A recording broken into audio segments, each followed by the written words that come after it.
wink montate o se jonwi wink dolongo festo ngden ka biyojki aketi na baradi atunata tipiket ki dando mlila minon makana ukanki o festo wi pak o festo we ku ingrisia nyanga fiaro ngo katolik unko we o festo long linguna o festo wi pak parce que tu pak de me dingo wi non ki. Merci Jacques, nous allons maintenant écouter la prière qui ouvre justement la lecture sur l'évangile de cette veillée pascale.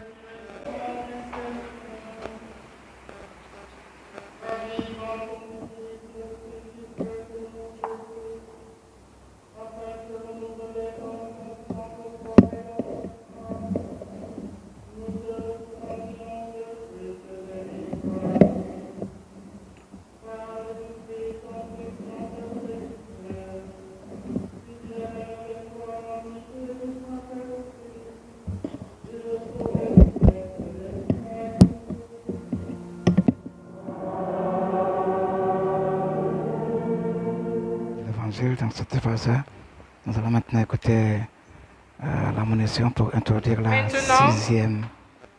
Paul nous dit ce qui se passe réellement dans le baptême. Cinquième lecture. On meurt avec le Christ pour ressusciter avec lui. Le baptisé n'est plus le même. Il appartient désormais à une vie nouvelle. Avant que nous acclamions le Christ ressuscité, écoutons ce que notre foi signifie. Lecture de la lettre de Saint Paul, apôtre aux Romains. Frères, nous tous qui avons été baptisés en Jésus-Christ, c'est dans sa mort que nous avons été baptisés. Si par le baptême dans sa mort, nous avons été mis au tombeau avec lui, c'est pour que nous menions une vie nouvelle, nous aussi, de même que le Christ, par la toute-puissance du Père, est ressuscité d'entre les morts. Car si nous sommes déjà en communion avec lui, par une mort qui ressemble à la sienne, nous le serons encore, par une résurrection qui ressemble à la sienne. Nous le savons, l'homme ancien est en nous, a été fixé à la croix avec lui, parce que cette tête de péché soit réduite à l'impuissance, et qu'ainsi, nous ne soyons plus esclaves du péché, car celui qui est mort est affranchi du péché. Et si nous sommes passés par la mort avec le Christ, nous croyons que nous vivrons aussi avec lui. Nous le savons en effet. Ressuscité d'entre les morts, le Christ ne meurt plus.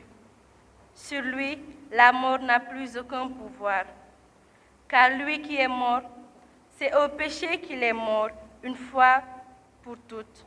Lui qui est vivant, c'est pour Dieu qu'il est vivant.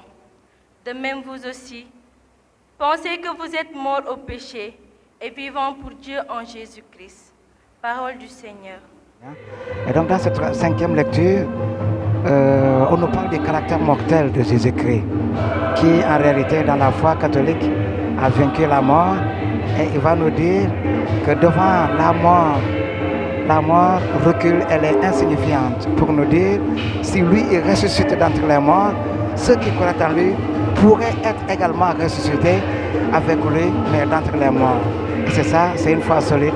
Tout chrétien devait entendre ça. Et d'ailleurs, il va dire dans Saint Jean, celui qui croit en moi, même s'il meurt, il vivra. Et il va dire plus tard, moi, je suis la résurrection, c'est ce qu'elle a dit à la sœur de Lazare. Moi, je suis la résurrection. Celui qui croit en moi, même s'il meurt, il vivra. Cela veut dire que devant Dieu et devant Jésus, la mort n'a aucune signification. Donc, Jacques, termine ce que tu voulais dire en montagne et on passera le micro à Isidore pour son petit mot en mandin.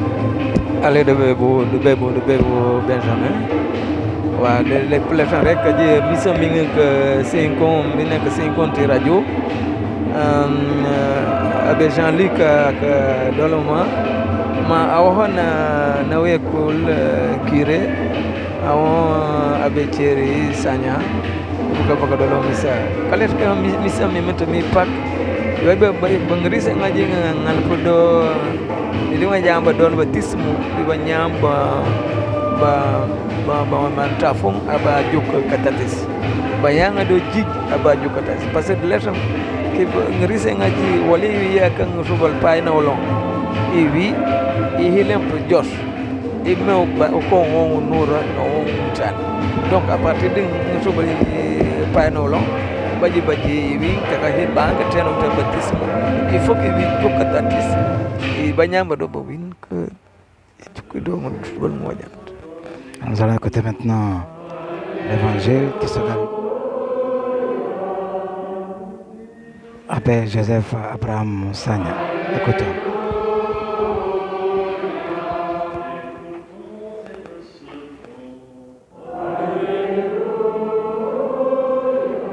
La parole du Seigneur, Évangile de Jésus-Christ, Alléluia. Évangile selon Matthieu, Alléluia.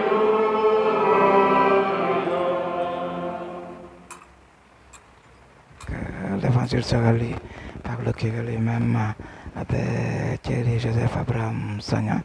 Il est en train donc de l'encenser. Et puis maintenant, écoutons. Après le sabbat, à l'heure où commençait le premier jour de la semaine, Marie-Madeleine et l'autre Marie vinrent faire leur visite au tombeau de Jésus. Et voilà qu'il y eut un grand tremblement de terre. L'ange du Seigneur descendu du ciel vint rouler la pierre et s'assit dessus. Il avait l'aspect d'un éclair et son vêtement était blanc comme la neige. Les gardes, dans la crainte qu'ils éprouvèrent, furent bouleversés et devinrent comme morts. Or l'ange, s'adressant aux femmes, leur dit : « Vous soyez sans crainte, je sais que vous cherchez Jésus le crucifié, il n'est pas ici, car il est ressuscité comme il avait dit. Venez voir l'endroit où il reposait. Puis vite allez dire à ses disciples, il est ressuscité d'entre les morts. Il vous précède en Galilée, là vous le verrez. Voilà ce que j'avais à vous dire. Vite, elles quittèrent le tombeau tremblantes et toutes joyeuses, et elles coururent porter la bonne nouvelle aux disciples. Et voici que Jésus vint à leur rencontre et leur dit : « Je vous salue. » Elles s'approchèrent et lui saisirent les pieds. Elles se prosternèrent devant lui. Alors Jésus leur dit : « Soyez sans crainte. Allez annoncer à mes frères qu'ils doivent se rendre en Galilée. C'est là qu'ils me verront. » Sa parole est vérité. Alléluia. Dans Sa parole est cet évangile, Alléluia. il fallait comprendre une chose, que donc après la mort de Jésus-Christ, il fallait qu'il repose dans un cimetière. Et Marie et Marthe étaient venus très tôt au tombeau pour voir ce qui s'est passé. Et c'est là qu'ils se sont rendus compte que Jésus n'était pas là-bas. Et puis un ange leur a dit, Jésus vous précède. Bien, chers frères et sœurs, chers amis croyants, en cette nuit très sainte jaillit de nos cœurs une lumière qui reflète le Christ ressuscité. Cette nuit où Dieu se fait présent et s'adresse à son peuple de la manière la plus parfaite en ressuscitant son Fils. Devons-nous encore taire les merveilles qu'il nous fait? Et non, chers amis, chantons avec la complicité de la chorale. Laudate Dominum, laudate Dominum, omnes gentes, Alleluia, Laudate Dominum, laudate Dominum, omnes gentes, alléluia. Louez Dieu dans son temple saint, louez-le au ciel de sa puissance. Louez-le pour ses actions éclatantes. Louez-le, louez-le selon sa grandeur. Alléluia, alléluia. Que tout être vivant chante louange au Seigneur. Alléluia, alléluia.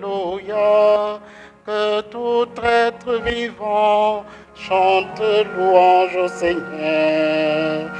Laudate Dominum, laudate Dominum, omnes gentes, alléluia.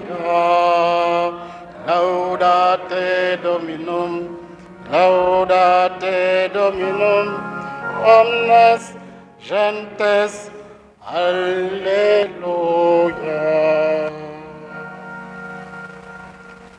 Les textes que nous venons d'entendre retracent dans leur ensemble l'histoire d'un peuple cheminant avec son Dieu depuis le commencement jusqu'au salut.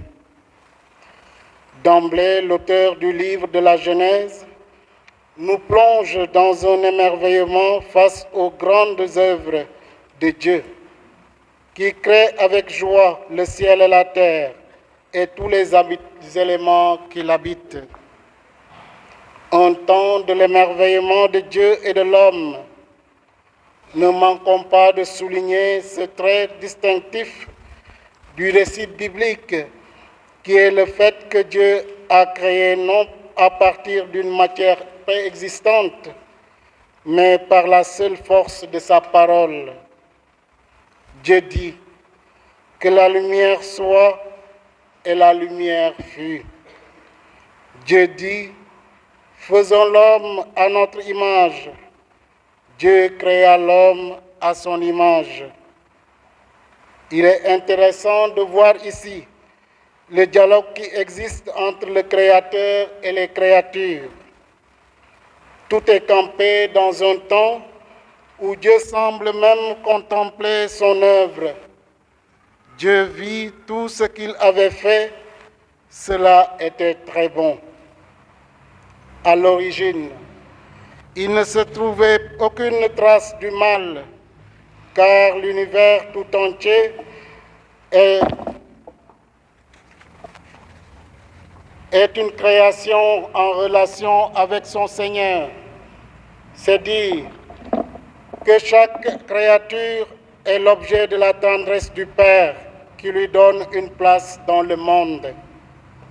C'est aussi dire, partant de l'affirmation fondamentale de la Bible sur l'origine de tout ce qui existe, que nous sommes la création de Dieu, fruit de sa liberté, de sa sagesse et de son amour.